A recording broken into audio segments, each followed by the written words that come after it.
Do let me know if the audio is okay.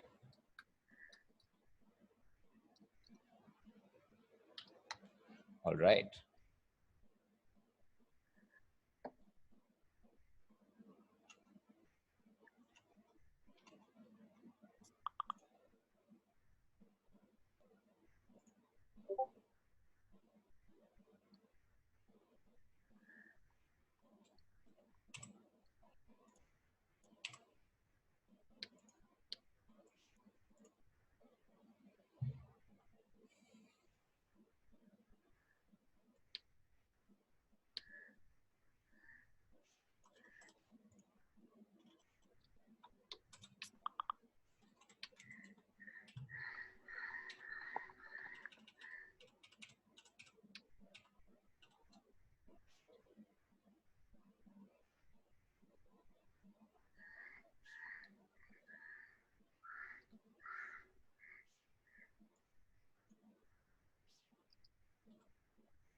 Okay, so I'm just going to start sharing my screen.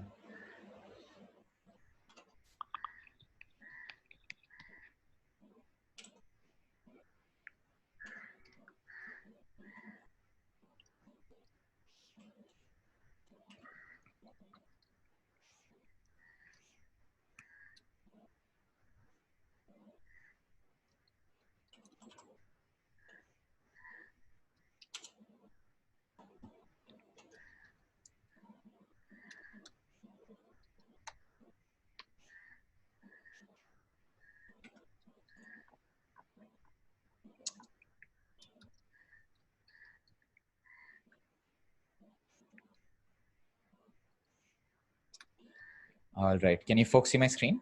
And I'm just going to move this to presentation mode, and I'm hoping everybody can still see my screen.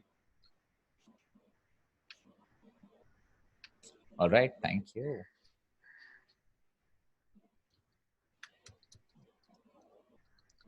Okay. I'm just going to add, I'm going to paste this link in the chat as well so that you can go here. You don't have to do anything yet. I'm just going to send across the link to you so that you have it.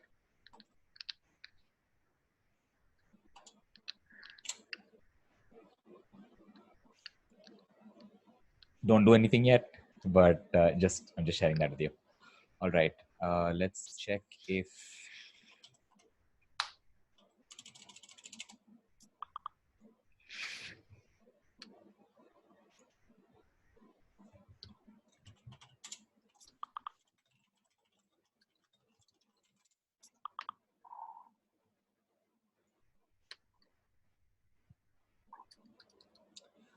all right, I'm just waiting to check if a colleague of mine is also going to join, and we can make them host as well. So let me just see.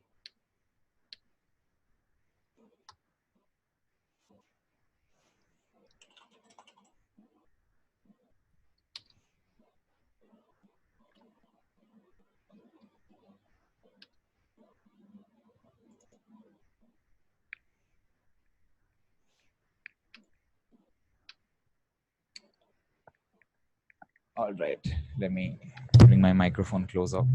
Is this better, Pedro? Yeah. All right, okay. I'm gonna stay conscious of this. In case I forget and I move back, because I have a habit of moving around, and I have a habit of disappearing also, as you can see. Look at that. Let me know if I need to move closer, and just tell me on chat, and I'll keep doing that. But what I'm going to do is I'll make an attempt to move a little bit closer already so that Zoom virtual background kicks in. Okay, cool. All right, folks. So we can get started. I'm super happy to be here. Super happy that you all are here. Hope everyone's doing safe and everyone's healthy and happy and not letting the quarantine / pandemic situation get to them too much. I'll be doing a full stack GraphQL workshop. It's not going to be a terribly long workshop. It's going to be, hopefully we'll be able to cover a lot of material in the next 1.5 to 2 hours. And we're kind of going to focus on building the GraphQL API with Hasura itself. And if we have some time towards the end and we have some energy left over, we'll also integrate the GraphQL into the GraphQL API into the React app. But mostly we'll be focusing on just kind of building the GraphQL API, adding some custom business logic in the easiest way possible, using just JavaScript. My name is Tanmay. I am one of the founders at Hasura. I was one of the creators of the Hasura project. And we started a company around the project just about 2 years ago. And we'll learn more about Hasura as we go on, in case you haven't. So just before I get started, maybe a quick poll. I'm hoping everybody is sort of familiar with GraphQL, as in they've heard of GraphQL, and they're familiar with JavaScript. Has anyone, are there folks who've already used Hasura with us today? Or how many of us are just completely new to GraphQL as well? Let me know if you are, and then if there's a significant number of us, I can do a quick GraphQL intro, but otherwise I will dive right in. All right, so I'm just going to wait for like 30 seconds. Everybody who's new to GraphQL, just let me know, and please don't be afraid of asking questions. Feel free to go ahead. So as you're answering that question, just to let you know, with me are also my colleagues from the team, and with me are also my colleagues from the team. And we'll be answering questions in the workshop as we kind of go along. So feel free to keep asking questions as well. Right? There's a chat window and there's a Q&A window. I think I think you can use the chat window. It should be fine if you want to ask questions. I'm not sure if there's also kind of like a shared Slack or not, but for now we'll just go ahead with the chat window. All right, cool. So, right, okay, there's a Slack channel as well. So we'll also hang out on the Slack channel if you want. It'll be a little tough for me to keep switching screens. Zoom is the easiest for me to have open. But feel free to ask questions on the Slack channel as well. My colleagues will be there. Praveen from the Hasura team is also going to be there. So he's going to be hanging around on the Slack channel as well, in case you have any questions there. All right. Okay, cool. So it seems that a few of us are a little bit new to GraphQL. So let me just spend 5 minutes on GraphQL before I dive into the deep end, into building something with Hasura, building the GraphQL endpoint with Hasura, right? So what I am going to do is I am going to load up a resource here that has most of the stuff that I'm going to be covering anyway today. Let me just head to tutorials. All right. Oops, sorry. Let me head to React here. All right. So, so this is part of my, just a quick introduction to GraphQL. I'm going to share this link for folks that are a little bit new as well, so that you can kind of look at it, on your own time. I'm going to zoom through this super fast because it seems most people are familiar with GraphQL, but just so that you know. All right. So GraphQL is to kind of like, if you're familiar with APIs in general, right? Like you would have made API calls and you would have gotten data, right? So here, for example, we have an API call to fetch user information where ID is 1, right? We put a question mark, ID equal to 1, we get a JSON response. If we want more information about the user, something like we want the address as well. So we say /address, question mark, user ID equal to 1, and we get the address as well. So you can kind of imagine that, if you have an app and you need to fetch different slices of information, if you don't have an API endpoint that can give you all the data in one shot, you're going to be making multiple API calls. And I'm guessing most of us are familiar with React. And one of the most painful things to do while building an app is API integration, right? It's the part that sucks. Building the app is great fun. Integrating APIs is not fun. Integrating many APIs is even less fun, right? So unlike, it's not like a one-time pain. Every time you integrate an API, there is a pain, right? So it's like the more number of APIs that you have to integrate, the more painful it gets. because you have to worry about all kinds of things, right? You have to worry about like different APIs will give you responses at different speeds, right? So maybe your UI will load in patches and stuff like that. So with GraphQL, and this is really like a 30-second introduction to GraphQL. With GraphQL, the idea is that instead of having multiple API endpoints, right, you'll have one API endpoint, which is slash GraphQL. And what we'll do is to that API endpoint, we will send a description of what data we want, right? And especially because data is often related, right? Like here, for example, user and address is related, right? They're not independent portions. If they're independent portions, maybe we have to make two API calls, it's fine, right?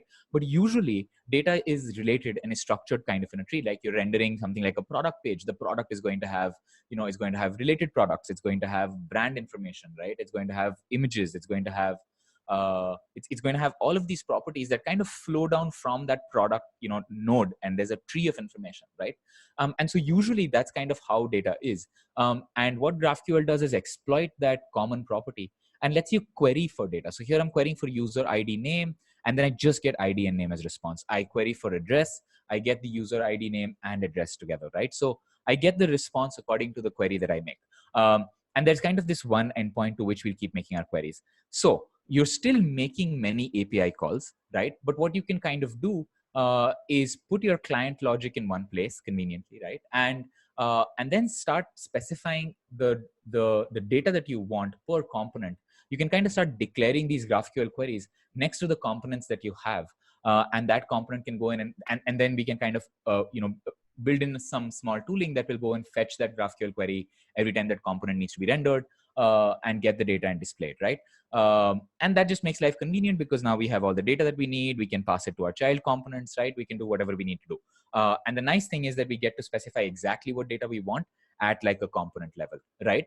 So we're still making kind of like, we're still kind of fetching, we're still making those API calls, right? We might be making one or more API calls depending on independent components that we're loading, right?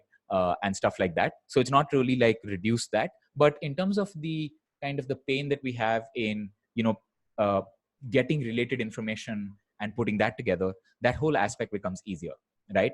And so that's kind of like the idea with queries. And similarly, there's an equivalent of, post requests called mutations. And there's an equivalent of, subscribing to data called subscriptions, right? So I've linked you to this and you can go through this, but what we'll also do is as we kind of try this out with Hasura, we'll also get a sense of, what this looks like with, we'll actually try all of this out live. So it should give us a good sense of how it works. Just to kind of let you know that there's not too much magic that's happening underneath, right? It's just a simple HTTP request. Underneath it, like first principles wise, it's really simple. There's a post request that happens to an API endpoint. You send it the query string, right? You send it a GraphQL query string, you get a JSON response. That's pretty much it. The server has to be a little bit special because it has to understand this query string. Because this query that we're making for fetching data, right? This query is a new language. This query is not it's a new language. It doesn't exist. So there's no content type GraphQL, right? Content type, we're adding that, or we're overloading that inside that app, the JSON content type.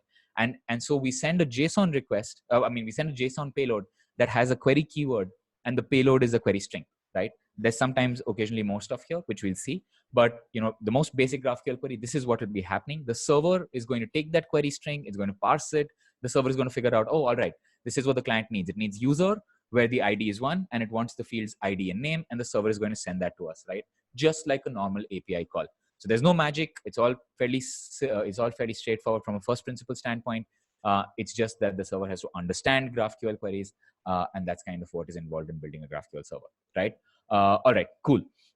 So let us get started with the app that we're going to try to build, or the back end of the application that we're going to build, right? So first, I'm going to head to, I'm just going to show you the application for which we're building the backend, right? So let's see where our app is. Just a second. Let me just go back here and go to this.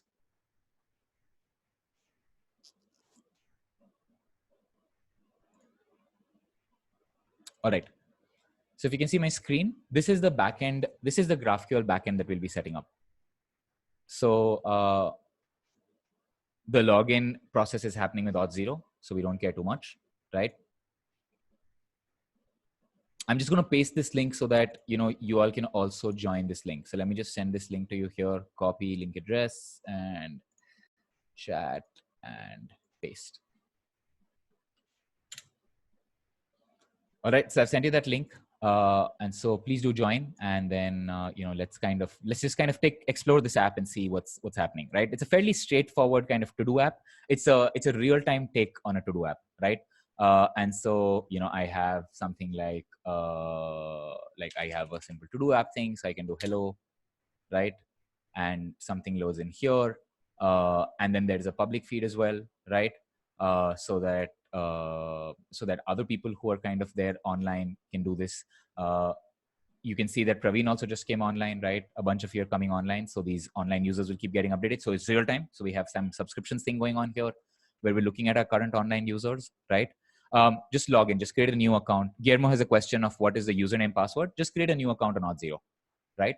And now you can even go to the public feed and type in like a public chat. So be like, hey, here's, let's do a Friday evening Zoom party, right?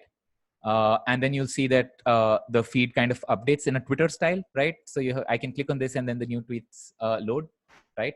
So that's kind of this is the backend that we're going to build, right? It's very, very simple, very straightforward, right? We're just going to explore a lot of different things. So you're seeing that there's queries happening, obviously, because I'm loading my to-dos, right? I'm also loading these to-dos here. There's subscriptions happening, right? Because we're seeing our online users here. So 58 of you have joined. Hi, everyone. Roman Nimoya wants to order some pizza, which is a good time to order pizza, right? And then you have a feed as well, right? So there's a subscription, but like a subscription notification kind of thing that's going on, right? This is more like a live query that's happening here, right? Because we're just keeping that list of users up to date. This is kind of more like a feed thing. And then we have some mutations here, right? Like I can complete my to-do, I can delete my to-do, right? So that's kind of the application that we have here, right? And what we're going to do is build the back end of this in as simple a way as possible. We're not going to have to learn how to build a GraphQL server. We're just going to learn core concepts, right? We need to set up our data models. We need to set up access control so that the GraphQL APIs that are there are protected. The right users can access the right data. We're going to see we're going to add some custom business logic. I'm going to show you an example of doing that. And we're going to do all of this without actually building a GraphQL server, but having the GraphQL server kind of built for us. And all of this is great because, it scales really well and whatnot. And all of the GraphQL hard work is taken care of by Hasura. And we just have to kind of deal with good concepts to kind of just build our stuff out, right? Okay. So with that said, let us get started, right? A bunch of you are already kind of joining and quitting the app, which is fine. So let me quit this and let's kind of get started with building our app. So I'm going to share that link again that I had here, right? Just pasting that again for reference for folks who might have joined a little bit later. So I would like you to head to that link.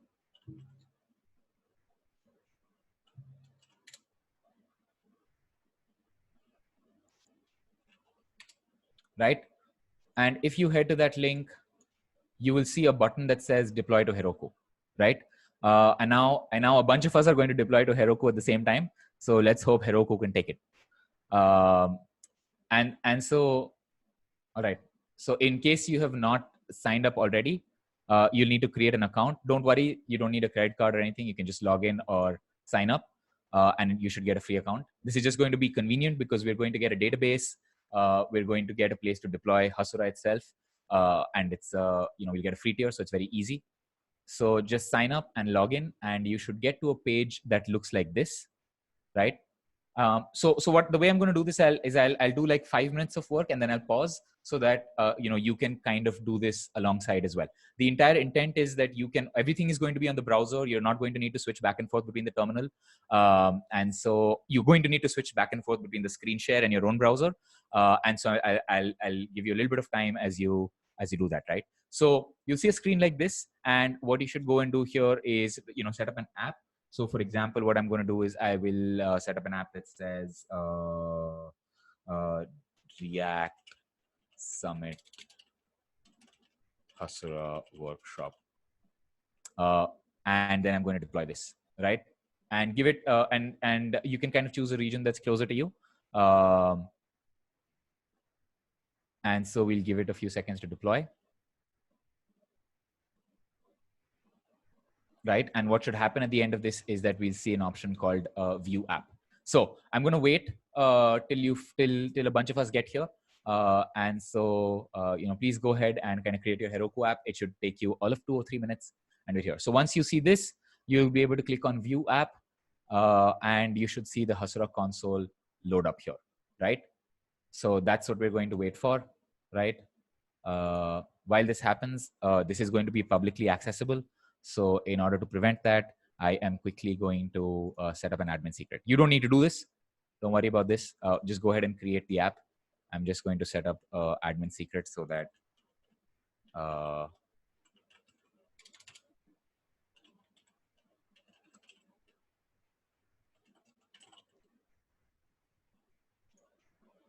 if you see an error, just try running it again. Just try running the deploy to Heroku again. And if you get it running, it would be great if you just put a note on the chat saying you got it running, right? So if you put in a thumbs up, I'll know that some of you at least have got it running. So that would be nice. And I'll wait for you. So we'll take 2 minutes and we'll wait. So let me, in the meantime, not show you what my password is going to be, right? So I am going to pause share.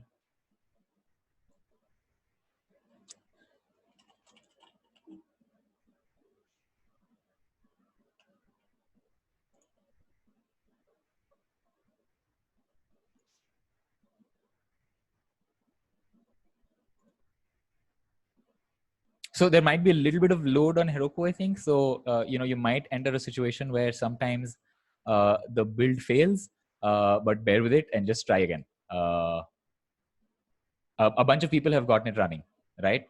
So I'll just take you through the steps again. And let me share my screen here again. So what you need to do is the repo that I've shared with you that has a deploy to Heroku button, right? And if you go to that repo, so here's the repo, right? So if you go to this repo, you'll see that this has a deploy to Heroku button. Click on that, just go through the login sign up workflow. It should be fairly quick. And as soon as you do that, it'll ask you for an app name, enter that app name, and just choose whatever application name that you want, right? Give it something like your name hyphen Hasura or whatever, right? And then it should take a few seconds, like 10 to 15 seconds, and you should have this console. All right, great to see a bunch of people have gotten it running. San, you had an error that says app creation failed. Please ensure that you have valid values in the form fields.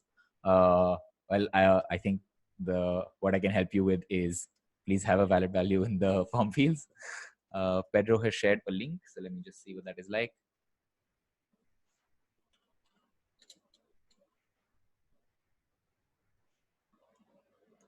All right, that looks good. That's perfect.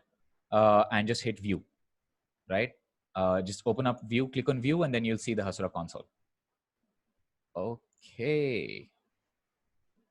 Yep, choose whatever name you want. App name just has to be anything, as long as it's unique, it's fine. Just a quick note to Praveen, who's also there on chat. Praveen, when you're sending a message, you'll have to, on the Zoom thing, you'll have to say all panelists and attendees. I think, yeah, as long as it's not all panelists, that's it. Okay, awesome. So I'm hoping a bunch of us have this running. If you're getting an error, Heroku does get a little bit stressed out if for so many people suddenly deploying Postgres databases and deploying our containers on the free tier. So just try again. It's totally fine to just have it try again, and it should work, right? You might get an intermittent error for a few seconds, but it should be fine because it's deploying quite a bit of stuff for us, including a database and stuff. It's not just like a serverless function. So that should be that. But all right, So hoping that you folks have gotten here. What I'm going to do is now create a table, and then we're going to look at a GraphQL API on that table, right? So let us get started here. So I'm just going to take you over the Hasura console first, right? So what we have here is a GraphQL endpoint. That's going to be the GraphQL endpoint that, when we're building an app, we're going to use that GraphQL endpoint to integrate with it. This is our Explorer where we look at GraphQL queries. This is called this tool is called Graphical. This is another open source tool called GraphQL Explorer, built by the lovely folks at OneGraph, that helps you kind of browse your GraphQL API. Clearly, we don't have a GraphQL API right now, so there's nothing to browse, and that's totally fine. Let's go ahead to the data tab. This tab, I added an admin secret. So I have a secret here. All right. So if you go to the admin tab, you will see an option to kind of create tables. So this is kind of the place where we're managing our database, right? We're setting up our data models and stuff like that, right? And I'm just going to keep my chat open. Yeah. So what I can do here is go and create tables, and I'll say users, go to frequently used columns, add in an ID and a name. And let's say created at, and let's put in something called last seen, right? Because that's something that we'll use to keep track of whether people are online or not. So let's do last seen, timestamp, and now, right? So, all right. So that's pretty much all that we'll need. And just a second.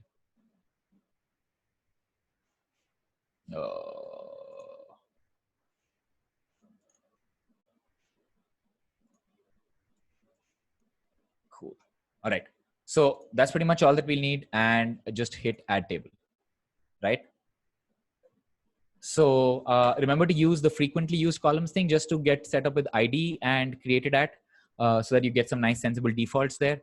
So this is just standard database modeling stuff. Ignore all the other fields and columns, all the other kind of form values, completely ignore them. Don't worry about them. We'll come to them later, and we'll come to them if we need them. But right now we don't.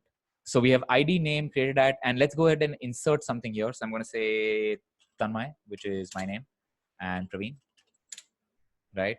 And Pedro, because he sent us a screenshot of his app running. So there we go. So this is again standard database stuff. I've inserted 3 items in my database, all decent. Nothing magical here. The magical stuff is that as soon as you go to Graphical, you'll see that a GraphQL query root field has popped up, and you can run a query for saying ID, name, and run an insert, right? If your inserts are failing, just make sure that you've set up with the right defaults, right? And if you've not, just look at what the defaults that we have here are, so that you only have to insert one value. You should not need to insert any of these 3 values. These will kind of get auto inserted, right? Because we set a default to now. So yeah, I'm going to wait for a bit while you have this set up. People who get this working and they have a GraphQL query working that is able to query for users, please do give me a thumbs up on the Zoom chat so that I know that you've made it so far. All right, Rose killing it. Sweet. Cool. If you have errors, please feel free to post an error. Lucy, if you need to input a date, I recommend that you go to the modify tab, right? If you go to created at, or if you go to last seen, whichever one needs a date, go to the default value and set a default to now, right? If you set the default to now, that will make it convenient, right? That will just insert the default value so that you don't have to insert it yourself. So in case you miss doing that, right? That's kind of why when I created the table, I use this frequently used columns thing to just set up the default value. But otherwise, you can set your own default value. Not a big deal. And don't worry about making mistakes. You can always, nothing is set in stone, right? As we're kind of iterating through this, right? We'll make mistakes. It's totally fine. It's okay to kind of come back, modify things, right? Don't worry about it at all. Andre, you have the same error. where you didn't set the default on the timestamp. So if you don't set a default on the timestamp, you'll have to insert like a timestamp, which you don't want to do. So head to the modify tab and just set up a timestamp here. That's all you need to do, right? Sorry, set up a default value called now here, so that then you can ignore it. You don't need to insert these values yourself. Cool. All right. ID is good. It'll be good if the ID is an auto increment, right? And so that's kind of why when you're creating the table, make sure that you create the table and you set it to an auto increment, integer auto increment. That's what you should choose. If you miss doing that, destroy the table and create the table again. That'll be the easiest thing to do. It's totally fine. We can modify an existing table to do auto increment, but just so that we can save time and I don't have to go into those details, just delete that and just create a new table, and it's totally fine. All right. So for those of you who have it, you know what I'm thinking? I'm thinking it would be fun if we were able to kind of use our real-time chat thing here in case there were errors, right? Where is that app gone? I think it'll be like too many tabs. It'll be hard to organize. What is? Yeah, there you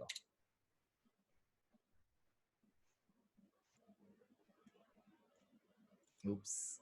Let me learn.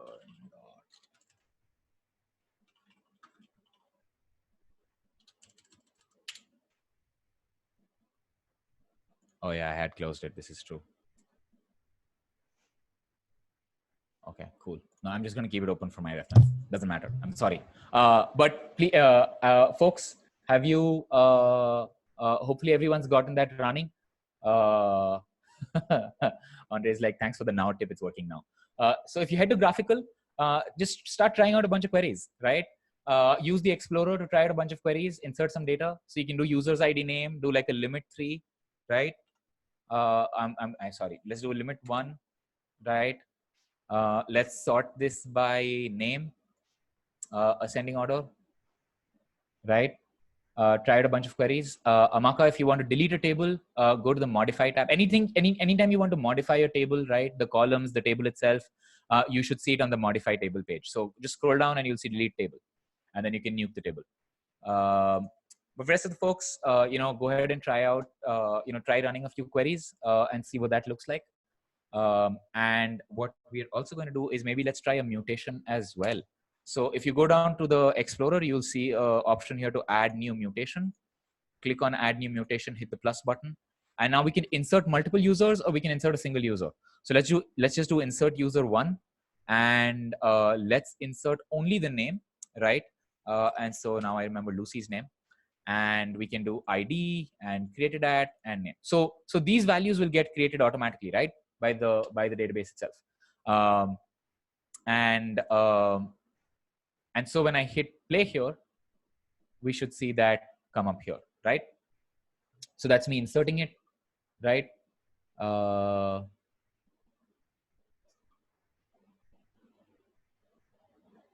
And you should see those mutations working. So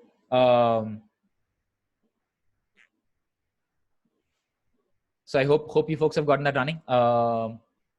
So insert will let you insert. James has a question, which is what is the difference between insert and insert 1? So insert is kind of to insert multiple elements at the same time, right? And insert 1 is just to insert one element at the same time. So we can try that API out if you'd like.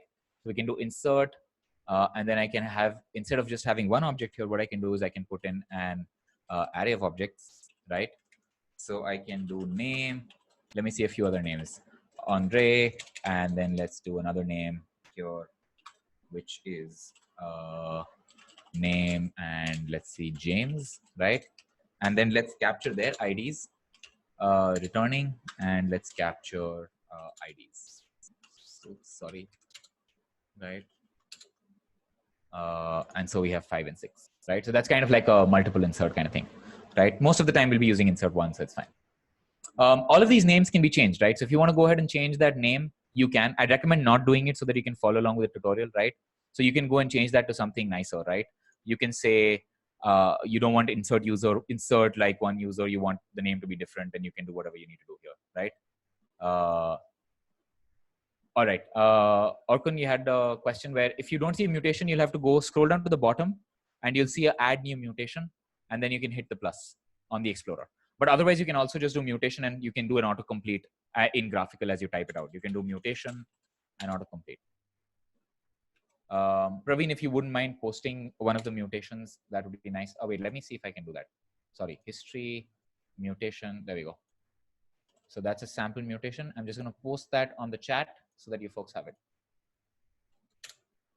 All right, cool. Okay, so now we have users. That's great, right? And we can make all sorts of queries, and you can try out all sorts of queries, and that's great. So that's you know, that kind of seems like a portion of our app done. Let's try out a subscription, just kind of for trying it out, right? Just to see, like, you know, how it works. So let's do subscription users, right? ID name, right? In practice, not a great subscription to run, because this might have a lot of users that you're kind of subscribing to, and so usually you limit it or sort it, or, you know, just have last seen. So you should kind of have a sense of what size of data you're going to get, right? But just for trying it out, I'm going to run this subscription here, right? It's running, and now what I'm going to do is I'm going to open the console in a different tab, right? I'm going to go to the data tab. So you can use a mutation to kind of manipulate data, or I'm going to go to the data tab, and let me see if I can delete some data here. So let me delete Tanmay. And if I delete Tanmay, if I go back to GraphQL subscriptions, you'll see that this has gone, right? You'll see that this has kind of gone from the list, right? It was kind of live. This would be a better demo if I could split my screen, but on Zoom, I've set my screen share to be just this one window. So it's a little bit painful. Actually, you know what? Let me just try so that it is clear for you. So let's say stop share, and then let's do share desktop. All right. So let us now split this out here, and let's split this out here. Cool. All right. So what you'll see here is, you know, I removed that. I removed the what do you call it? I removed my row here, so I'm going to go insert it again.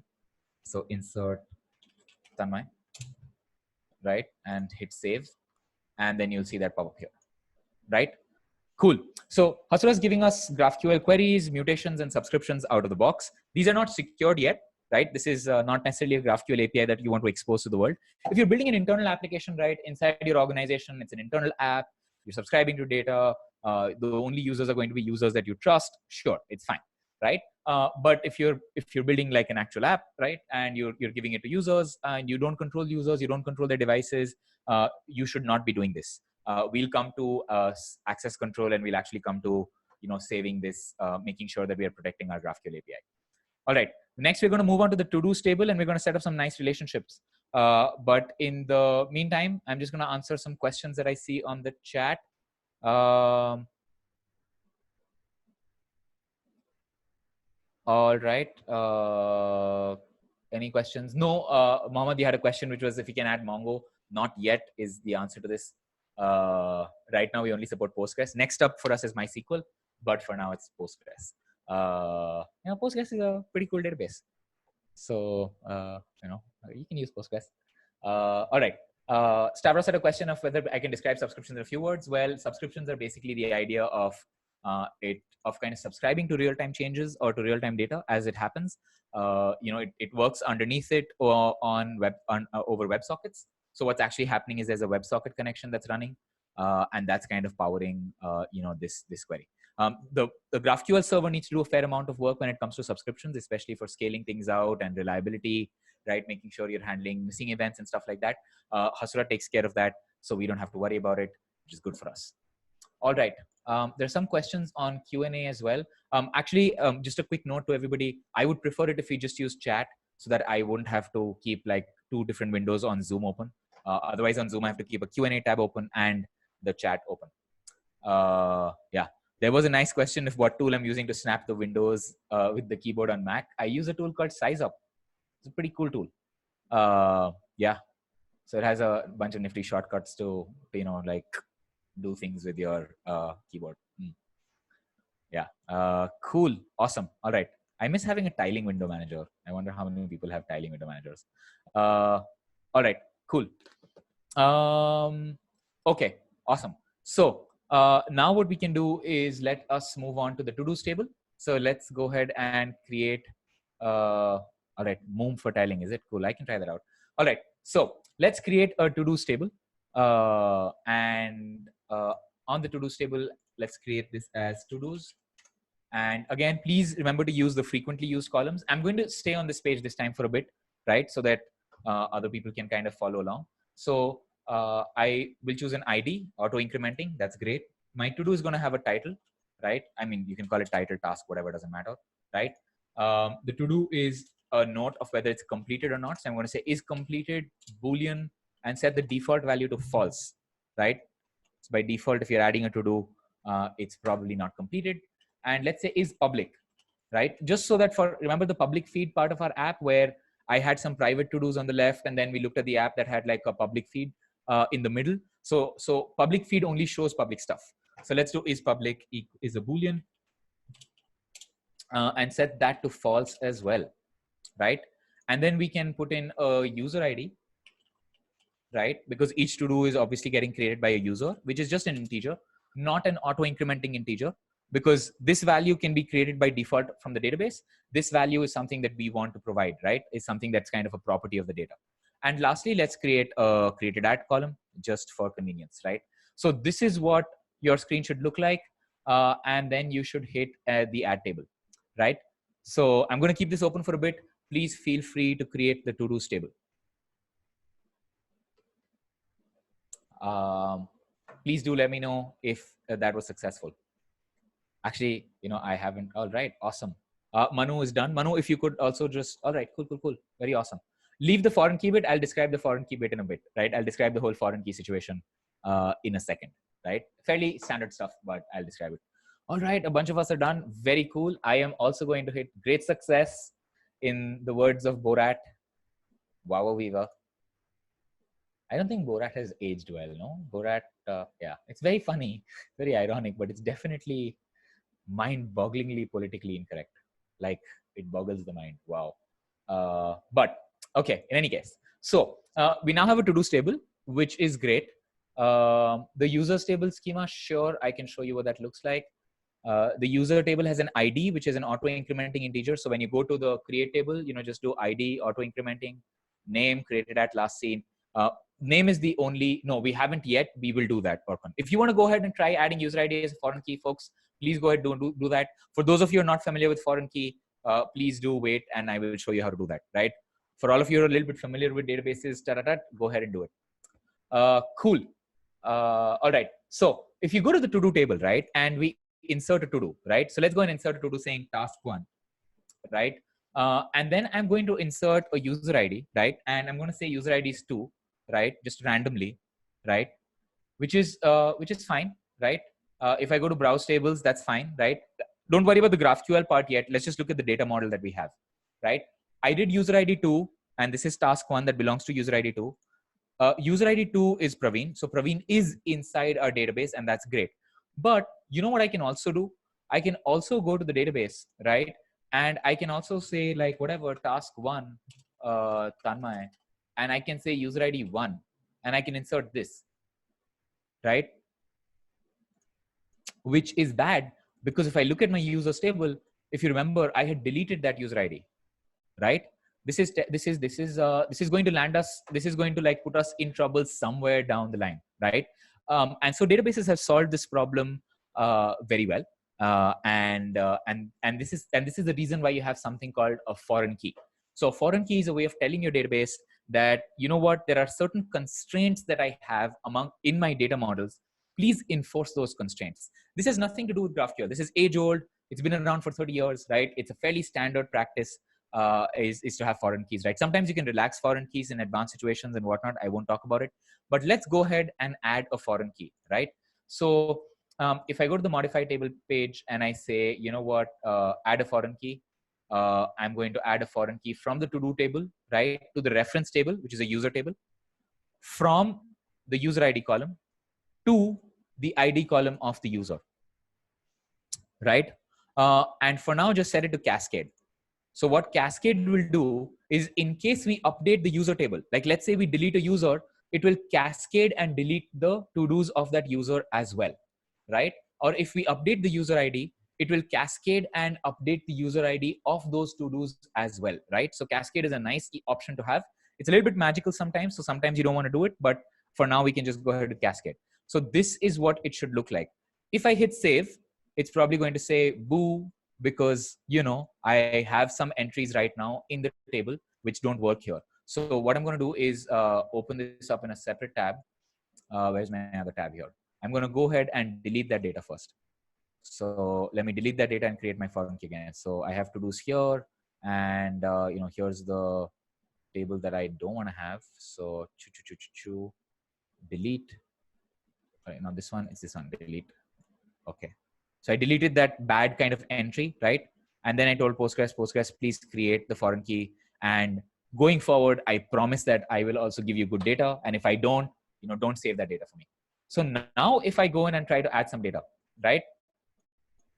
And now if I try to say user ID 1, right, for whatever task I have, it's going to say, not possible, right? Which is good. It's a good option to have, right? Cool. All right. So I'm going to wait for you all to have a foreign key, insert some to-dos, and try it out. So just let me know in chat if you got that working, right? And if you're able to kind of try it out.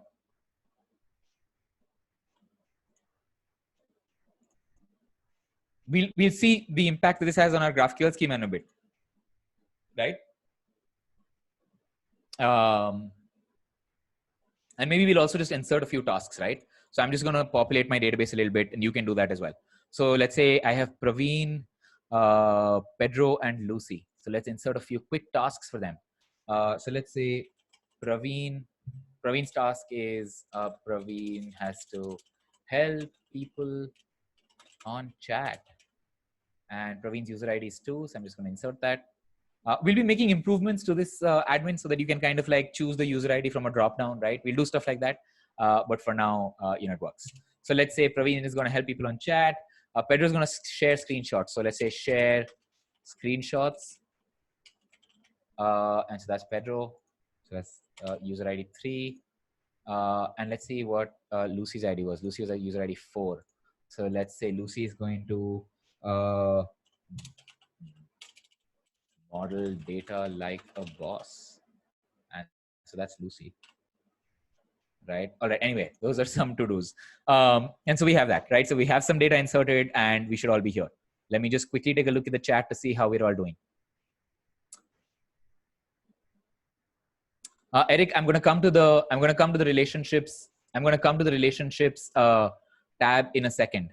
And so we'll come to that in a bit, right?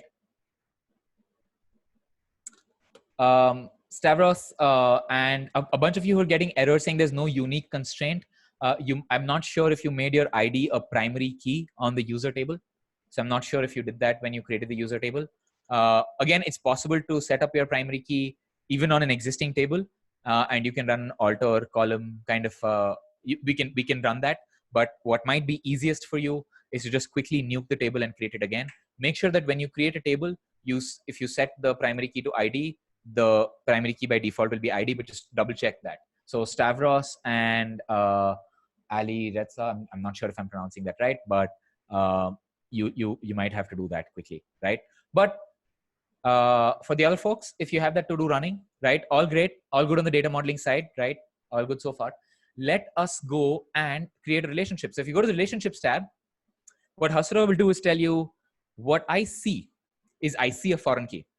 And since I spy with my little GraphQL eye that there is a foreign key, maybe what I want to do is convert that foreign key into a relationship, right? In the GraphQL schema, which is a good suggestion. It's a sensible suggestion. So I'm going to say add. So every to-do has a user. So that's nice, right? And if I go to users and I go to relationship, I'll see another suggested relationship that says, maybe I can add to-dos here. Right? So remember that, right?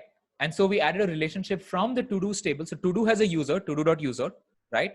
And the user has to-dos, user.to-dos, right? and it's kind of derived like, so we don't need to have a foreign key. We can always set up a relationship manually, and I'm not going to do that for now. But what is nice is that because we had a foreign key from the to-do table, right? We had a foreign key that said the to-do.user_id is equal to user.id, right? Because we had that foreign key, Hasura said, it seems like this is a signal of relationship. So now let's go in and make some of those GraphQL queries, right? So let's run a query to say to-dos. No, wait, let's go and run a query to fetch users, right? ID and name and their to-dos. Chicky and ID title. Right? That's awesome. Andre, James, and Tanmay are chilling out. They're like, hey, listen, we have no to-dos to do. Praveen, Pedro, and Lucy are actually doing some work. So that's good. But that's what your query should look like, right? And now we can kind of do all sorts of combinations of these, right? Whatever we need for our app. We want to traverse it from the users table, we'll traverse it from the users table, right? We want to traverse it from the to-dos as the top level entity, we can do that, right? So here are the to-dos, right? And then from the to-do, we can also fetch the username, right? If we go back to the app that we had here, right? Wait, let me see where that app was.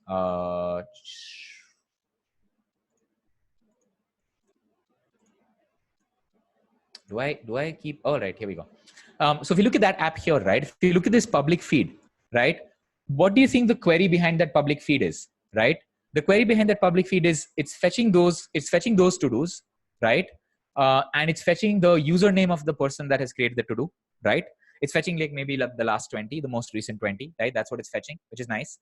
And that's kind of what the GraphQL query is. So let's try to create a GraphQL query for this particular component, right? So just to like in English, here's what I want. I want a GraphQL query that fetches and not don't worry about the real time portion right now, right? I want to fetch a GraphQL query where I want the public to-dos. So right, I want where it's public, and I also want the last 10 sorted by like most recently created. And for each of those to-dos, I want their name, right? This is what I want. Let's try to make the GraphQL query for doing this, right? Just as a quick exercise. The first person to paste it on chat gets a remote thumbs up. All right, Leon's already created a subscription. That's awesome. That's amazing. Well done. Well done. Leon, I'll add a quick test. I also want to make sure that the to-dos that I'm fetching are, I only want is public equal to true, right? So it'd be great if you can add that.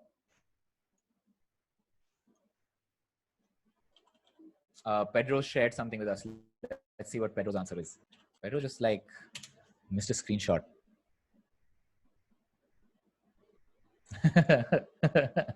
Wait, no, I think this is the screenshot of the, oh, okay. Oh, you can't add? Oh, I'm not sure what's happening.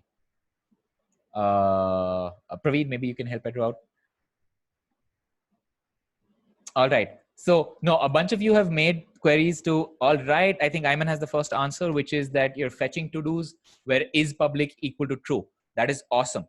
And now you also want to add, so you want to fetch where is public is true, right? And also we want to sort it by created at, we want to do a bunch of those things, right? So I am going to paste. All right, Steve's done it. Steve has a solution. I wish I could share the solution with all of you, but I think only I get to see the messages. But let's try out. All right, awesome. A bunch of you have gotten that working. So let's see what it looks like. Oops, sorry. Let me go back here. And this is the problem with sharing my entire app. There you go. Okay, so none of these are marked as public. So first, let's go and quickly mark a few things as public, right? So help people on chat. That sounds like a public to do. So help people on chat is public is true. All right, we'll save that. And let's also say model data like a boss. Lucy is learning in public. So she's just like, I'm going to model data like a boss. Oh no. And so that's true. Killing it. And well, you all can't see what Pedro is doing, but I'm seeing what Pedro is doing. Pedro's just like ruthlessly scaring screenshots of me. So that's also in public, right? So now what we're going to do is we're going to make a query here, and what I can do is I'll say to-dos, and let's see where is public equal to true. So now I'm fetching that, right? And ideally, I don't have enough data here, right? But ideally what I would want to do is also limit that to just 10, right? But limit that to 10 sorted by what, right? Sorted by created at descending. So that's the data that we want, right? That's, you can think of that. And if you convert this to a subscription, that's great. That's almost, we're kind of almost there, right? We're basically like, we've built that component here. Oops. Why do I? Sure. Yeah, there we go. Let me close these things a little bit. All right. What did I? Yeah, there you go. All right. So it's not, if you use a subscription, then it will just keep changing in real time, right? Which is fine. But if you want kind of more like a Twitter-like experience that tells you that new tweets have come, and then you click on it, or you have a user interaction to load the new tweets, that's fine as well, right? So anyway, if you've done that, and you made it a subscription, that's totally cool as well. That's kind of like almost all of our work that's pretty much done for that real-time piece as well, right? We've not added auth yet. That's what we're going to do next. But I'm hoping everybody has gotten kind of like their queries running, and they've gotten their, they've gotten their subscriptions working and stuff like that as well, right? If anybody's stuck, please feel free to, please do feel free to ask on chat. Pedro, you have a question of, Stavros, you don't have to do's under the user. So just go to the user table and then add the relationship from the users table.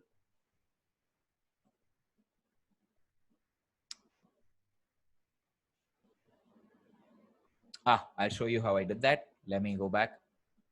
Folks, please don't worry about asking questions. Please do ask me questions, right? Don't worry about it. It's totally fine if you haven't gotten a bunch of things working. So let's try that. All right. So this is what the query looks like, right? If you traverse this, if you use GraphQL Explorer, you'll see a user relationship that pops up here, right? If you're not seeing user pop up here, right? Like for example, if you're doing user and it's coming up with a red underline, right? Then what you might not have done is add relationships. So let's go back and just make sure that our relationships are added right. So if you go to relationships, you should see this. If you've not added a relationship, you'll see it's suggested, right? You won't see an edit. You'll see a suggested. And equivalently on the user, right? You'll see a relationship.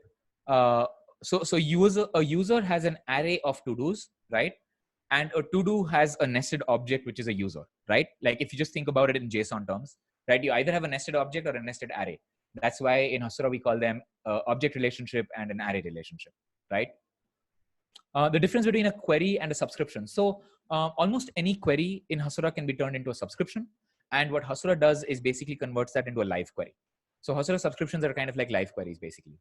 So what happens is that, whenever you subscribe to something, that entity Hasura will kind of watch for changes. And then whenever that is changed, Hasura will send down the changed result, right? So it makes it fairly easy to build out real-time components, right?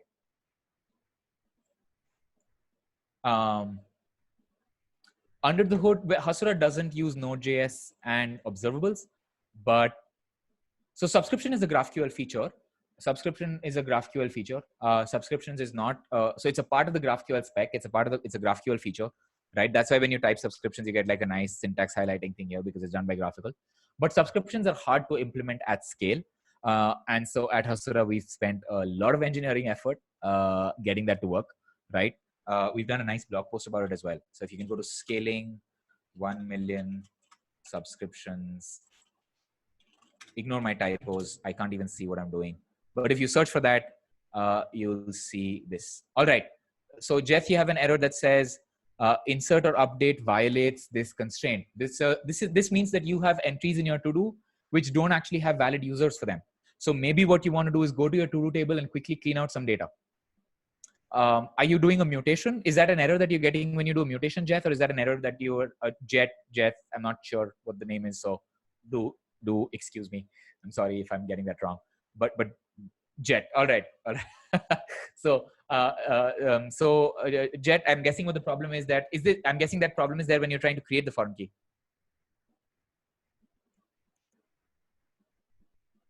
And so what you want to do is make sure that you just clear out all the to-dos, or you clear out the offending to-dos where the user ID doesn't match, right? They're just helping you keep your data models in sync, right? So that you don't have like these dangling to-dos that, no one even owns.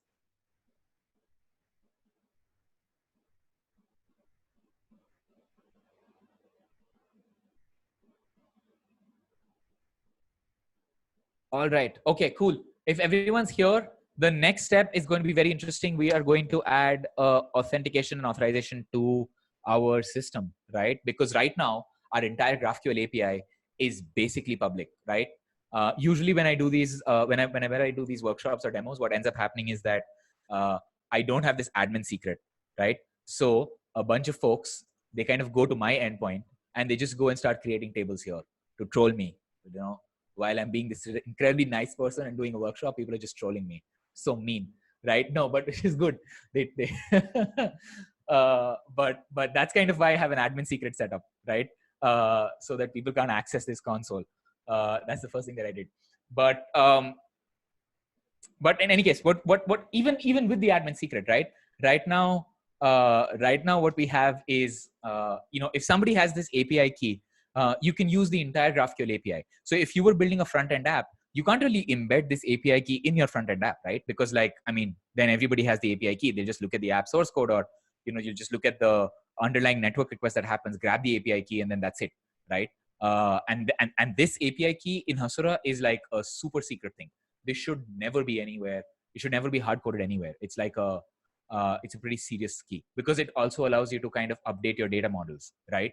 Because everything that I'm doing on the UI is happening via an API. So actually there's an API call that I'm using to set up relationships. I'm using an API to set up permissions, right? Everything is at runtime. There's no build step that's happening. Hasura is kind of like a GraphQL server at runtime, not at build time, right? So I can make an API call to create a model. I can make an API call to remove a model. I can make an API call to add permissions, remove permissions, add relationships, right? And those are also governed by the API key. So you do not ever want that going out, right? All right. Anyway, let us go and add some authorization rules. So what I want to do is, if we are, so if you go to permissions, right, you'll see that I was able to do everything because I was kind of like, I have all of these check marks, right? I can do inserts, selects, updates, deletes, because I am admin right now. So by default, if you don't set up an admin secret, you don't do anything. By default, your GraphQL is running in admin mode. And so, oh, that's yeah. So everything is running in admin mode, right? And that's kind of why I can run these GraphQL queries, right? So what I want to do is create a user role, and the user role is going to have access only to specific data, right? So let's start off with the to-do table because it's easier to understand. So let's create permissions for a role called user. A role is just a label, right? It doesn't really have any like semantic, doesn't really have any a technical implication. It's like a label. That label can be anything. So I create a role called user. And so please do create a role called user for this workshop so that like other things work, but it can be whatever you want it to be. It can be like logged in user or whatever, right? And then let's go to the select permissions and say, I want users to be able to select to-dos if the user ID is equal to X Hasura user ID, right? Which means that if I'm the owner of the to-do, I get to select the to-do, which is a sensible permission to check to have, right? But I also want to be able to do it if that to-do is public, right? Because I also want like a public thing, right? I also want to be able to see like the public, what do you call it? Like I want to see public to-dos as well. So let's change the top level thing to an or. So I want two conditions. If is public is true, or the user ID is equal to X Hasura user ID, right? Just click on that little green thing and X Hasura user ID pops up. I'll explain all of these things in a bit. And we want access to all of the fields, right? So we can choose what fields you want access to, but let's just say we want access to all fields for now, right? And create this. So now if you go into your graphical kind of thing here and set up your role, right? You say X Hasura role user and X Hasura user ID to 1. You'll notice a few things. first you'll notice that the users, you'll notice that I can't select user anymore because we haven't added permissions on user. So that's just kind of removed from my GraphQL schema, right? I just have query and the only thing I have is to-dos, right? And if I actually make a request for these to-dos, right? ID and let's say title, right? I am only getting public to-dos, right? So let's get the user ID. So these are not even to-dos that belong to me, right? So these are somebody else's to-dos because I said is public equal to true, right? And so what I want to do here is kind of just change that to, let's change that to 2. So that's, let's see, look at Pedro's to-dos and some public to-dos, right? And let's set is public here so that we know which ones are private and which ones are public, right? So those are the to-dos that Pedro can fetch, right? And that depends on the user ID here, right? So you'll see that now I can't fetch all of the data anymore. Or even better is if I set the to-dos as a top level to is where the opposite of is public. So is public, right? Let me just use this because I can't really, I'm having trouble with my setup here. So is public is false, right? So now I'm only fetching my own to-dos, right? And if you notice, I changed that to 1, right? I get nothing because user ID 1 has no to-dos, right? Let's go to 4, right? No to-dos. 3, I think was, all right. There are no public to-dos for these folks, right? Pedro is the only person who has a non-public to-do, right? I mean, that's kind of the way that I set it up. So that's fine, right? Everybody else has only public to-dos, right? So this is the only, sorry, Praveen is the only person who has a non-public to-do. So you'll see that these permissions are kind of working, right? You can add in a little more data and you can see that those permissions are working, right? So what I'm going to do is let all of you just quickly catch up to this particular permission rule. I'm just going to copy paste the permission rule here. That's the JSON. So you can just copy paste that JSON into that kind of JSON window here as well. So let me all right. Cool. If you folks get it working, please do give me a thumbs up.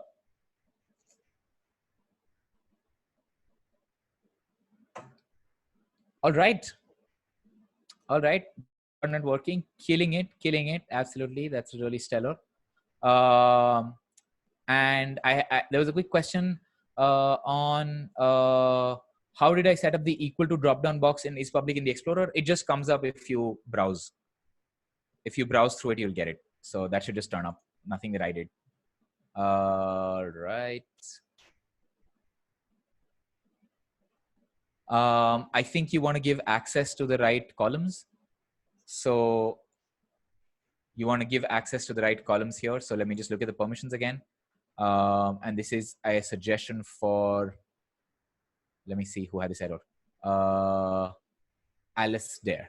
I am again very sorry, Alice Dare, if I'm pronouncing your name wrong. But Alice Dare, this is, if you look at your permissions, your column select permissions should have all of these columns. So it sounds like you do not have the is public column selected. So you just want to go there and change is public to true, right? So you want to just toggle all of the columns, have all of the columns accessible because none of the information is secret. It's totally fine. Right? All right, cool. I'm just going to look at Pedro's screenshot quickly. And before I answer Lucy's question.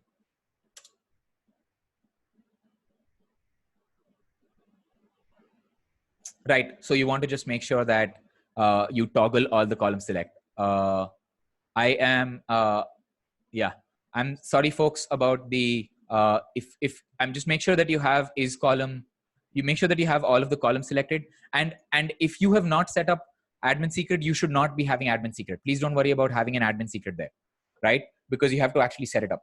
So you will not have an admin secret. For you, it will look like basically what you will see is just these two headers, XSR role and XSR user ID.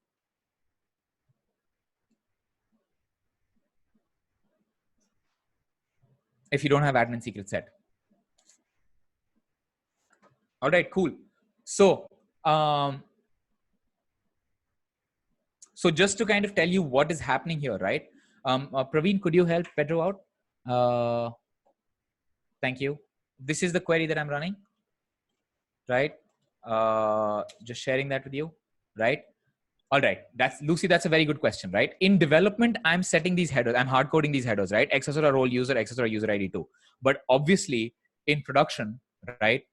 These headers are not going to come in from your app, right? Otherwise, somebody's just like, oh yeah, whatever. I can be user. I'll be role user, and I'll be user ID 20, right? And I'll fetch all of the data for user ID 20, right? So obviously, that's not a cool thing to do, right?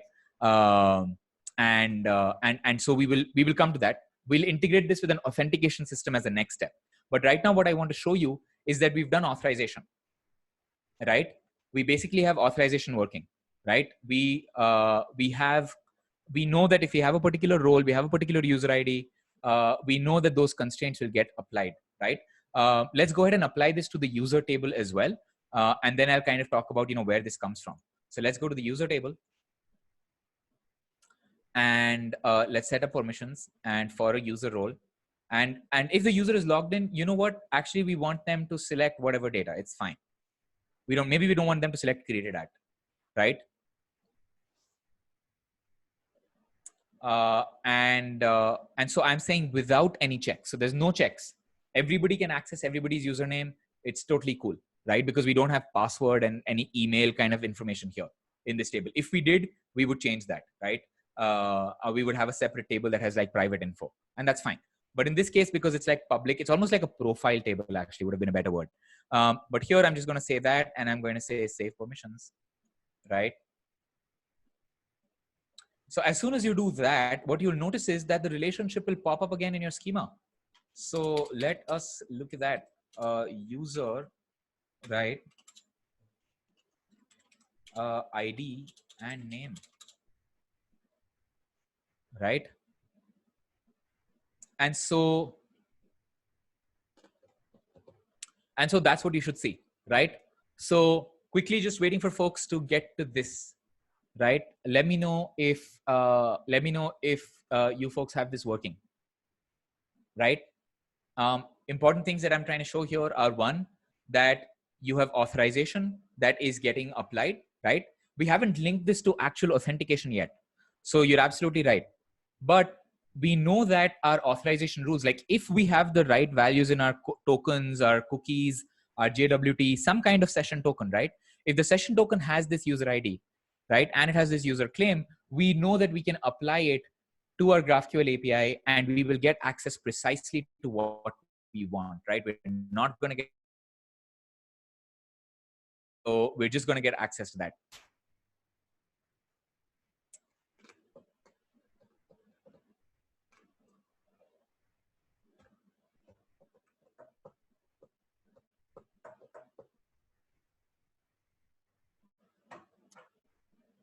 Cool. All right.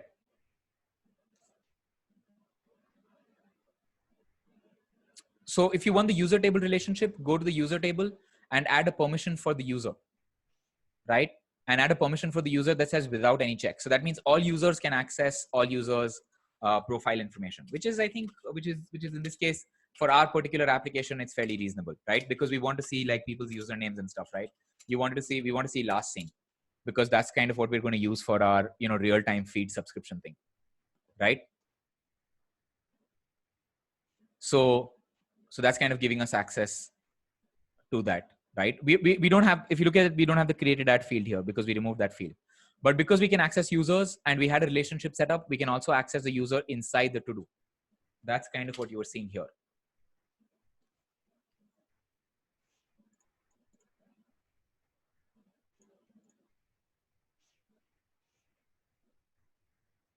Oh, I created that. I typed in Accessora role.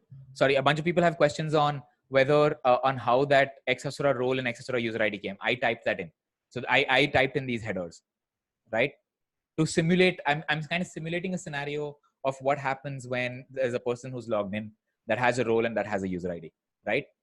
So we'll kind of get this automatically in a bit, but for now I'm just getting it from the headers. Oh, sure. Paniotis, you had a Paniotis. I am sorry. I'm definitely pronouncing that wrong, right? But your question is if you can do parallel queries and GraphQL. Yes, you can. Try them out. What you can do is you can do queries, and you can have you can have to-dos and you can have users, right? You can do a bunch of things here. It's pretty cool, right? And those queries will run in parallel, right?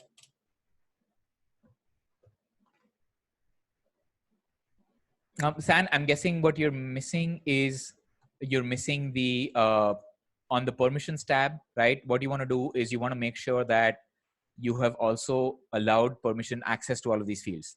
If you don't allow access to all of these fields, you will not be able to query for them.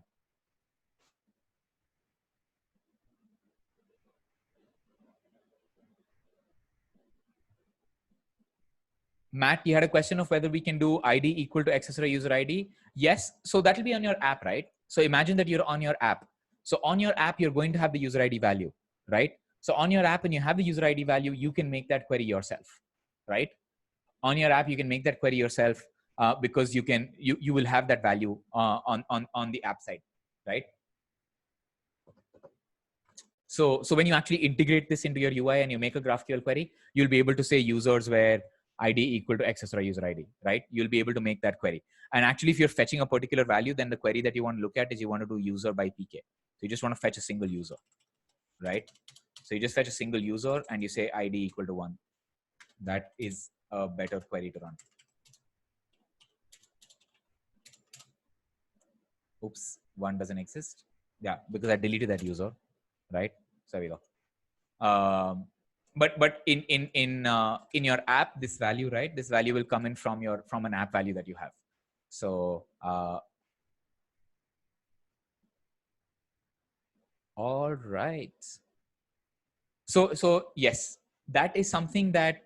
So James, is the question of like, so I completely understand that this might not make this might from the point of view of like, how is this even happening in the app, right? Like, what is going on? Like, I understand that this is working, that's fine, but I don't understand like where does this actually work in the app, right? That's a good question. And so what we're going to do to answer that question is kind of look at our app again. So let us look at our app. So if you're back on the To-Do app, right, please feel free to go back to the To-Do app, add a few more things on the public feed, just kind of chill out a little bit there. So let me talk about what's happening here, right? What is happening here is I'm logging out, okay? And obviously Auth0 has a little bit of a bug here that's redirected me to something else. So let's see how I go back to learn Netlify.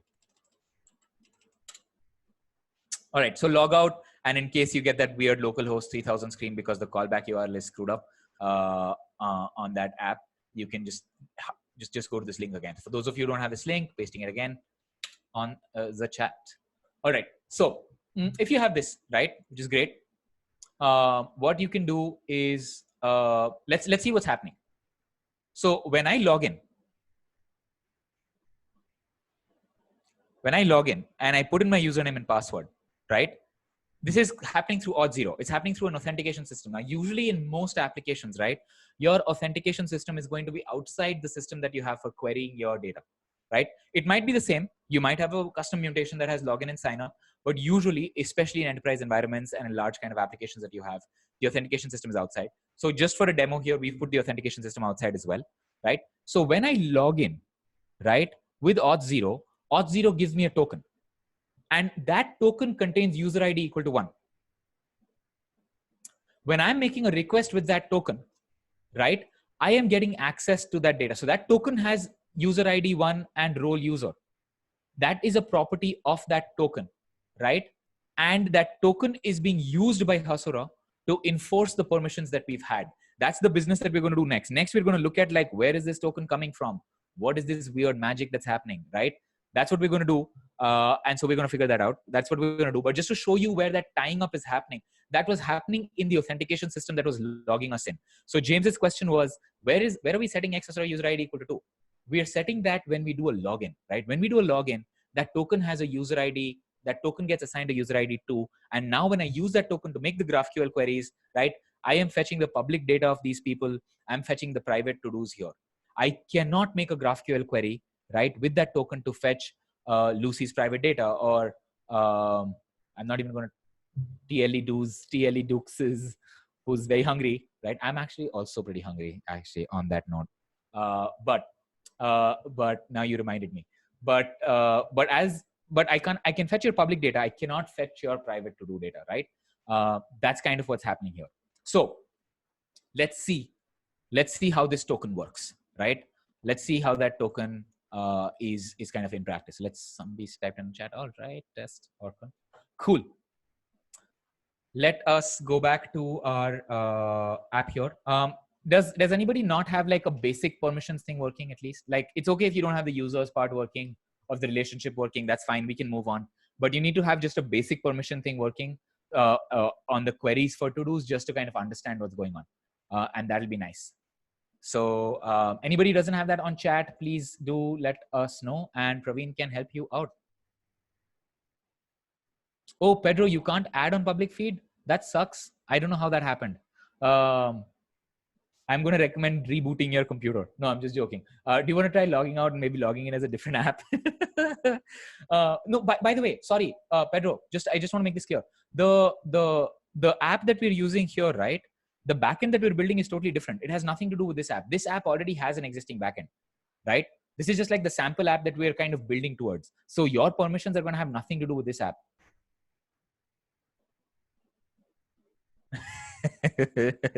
yeah. Don't reboot your computer if permissions aren't working. Oh my goodness. If I ever built software like that, I would kill myself. But so anyway, so I hope you have one permission working, right? You have accessor user ID working, you have role working. You're kind of like at the abstract level understanding the concept that if I have a user ID, right, I am going to make a query that is fetching my own data or that is fetching public data, right? You're getting that concept. What we are all a little bit confused about right now is how are we going to get the JWT? How are we going to get like a token that has the user ID and all of that, right? That's the stuff that we're confused about. So, Orkun has suggested that we take a small break on the public feed. That's totally fine. We can break for 1 minute. We can talk about some random stuff, just refill some water, get some coffee, that kind of stuff. Let's do that. If you have the public feed, you can keep chatting there. We can keep chatting with each other. Use that public feed more like a chat, I guess, right? So feel free to do that. Let's get a little bit of coffee. Let's get a little bit of water. If you want to share your latest cabin fever tip, please do share on that public feed. What are you doing to keep yourself sane as everybody else is? So it's different in different places, right? Like there's people who have, we'll do about a 2-3 minute break, Philip, if that's okay.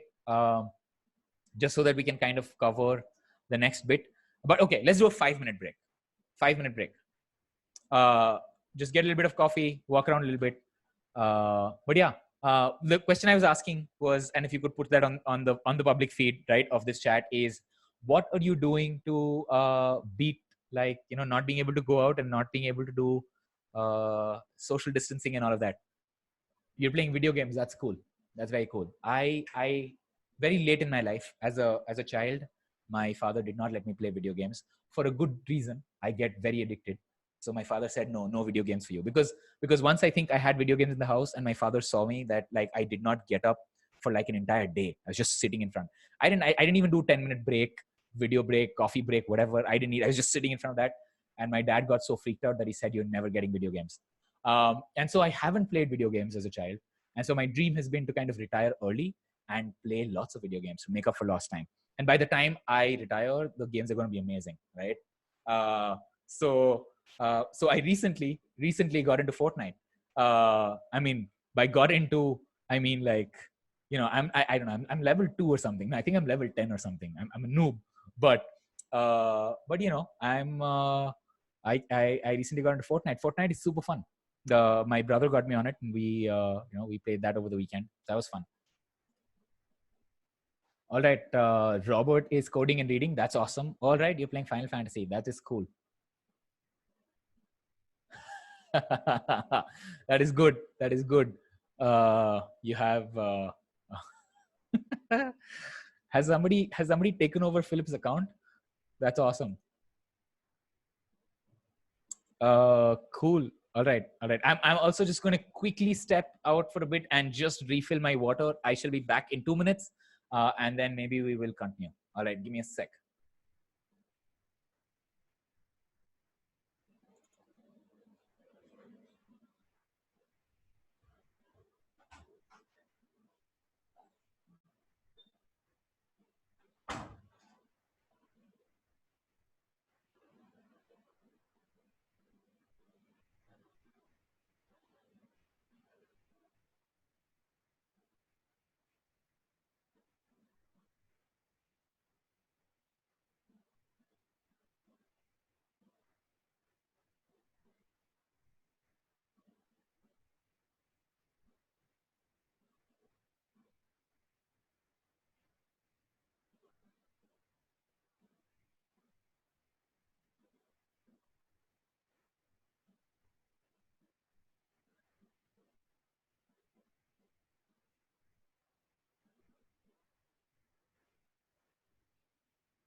All right, folks, I hope you can hear me. I am back. In the spirit of festivities, let me change my background to Drake. There we go. Just saying no to that coronavirus. All right. Hey, Hasura Relay Support is launching this evening. I'm doing a talk actually. I'm doing a talk in after maybe about after 1.5 2 hours of the workshop. I'm doing a talk on Relay. So if you're interested in the Relay GraphQL client, I recently started working with Relay. I have fallen in love with Relay, and it's amazing. And I'm doing a talk on that. I'm doing a talk on how I fell in love with Relay. And so you should definitely, if you're interested, you should definitely come by for that talk. It's a short talk. And we are also launching Relay support on Hasura this evening. So we'll be launching that as preview, and then we will be doing we maybe have a stable release sometime later next week. Cool. All right. So I hope you folks have seen my new background. Yeah, the Relay GraphQL client. Yes. And with that, let us kind of pick up where we left off. I'm tempted to ask a question on chat saying how many of you are still on break and not here, but obviously that's not going to work. So it's like one of those lame jokes that our teachers used to crack in school. They're like, oh, everybody who's absent, raise your hands. Ha ha ha. Right? Yeah, it's one of those. Never realize how old we get. But anyway, so there was a quick question on chat that I will address before I move on, which is, where does Hasura fit into all of the GraphQL stuff that's happening, right? There's like Apollo, AWS, and GraphQL clients and Apollo server, and there's a bunch of things. So Hasura is basically your GraphQL server, right? Hasura is kind of a addition / replacement to what you would have had in your own API server, right? Like, let's say you would have used Rails or Django. Hasura kind of replaces that and becomes an API server. And you can integrate your Django or Rails or Node.js Express and whatever with Hasura. So Hasura is kind of like a gateway, but a gateway that can also just connect to your database securely and give you CRUD GraphQL APIs automatically as well. So Hasura is kind of like a gateway, right? So it sits in the absolute front and it connects to other systems. So it connects to database. That's what we saw right now, right? It connects to the database, gives you GraphQL queries, secure GraphQL queries. We're going to see the securing bit in a second. And it also connects to business logic. That's the other piece that we're going to see in a second, right? So it connects to all of that, but that's kind of what where Hasura sits, right? It becomes more clear as we kind of work with it. So let us head back into what is happening. Urkel and Apollo and all the GraphQL clients, by the way, already work with Hasura, right? All right. So some questions around permissions.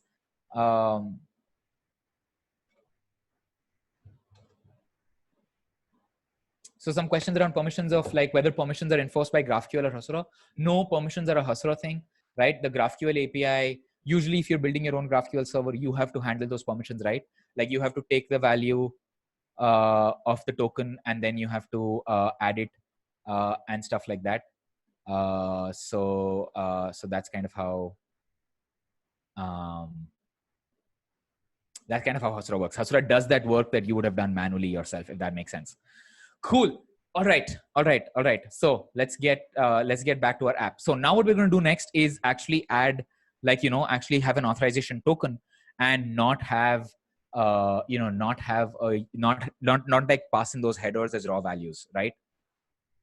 So not passing these headers as raw values, but actually what we want to do is this. This is the end state that we want. We want an authorization token, right? That has bearer, something like that, right? This comes in from our login API. We don't care. This is kind of like the user's logged in token. We don't want to send any of these things, right? We don't want to send role. We don't want to send user ID. We want to send this token and we want to have permissions work in the right way. That's what we want to do, right? That's kind of our task. So as we do that, what we're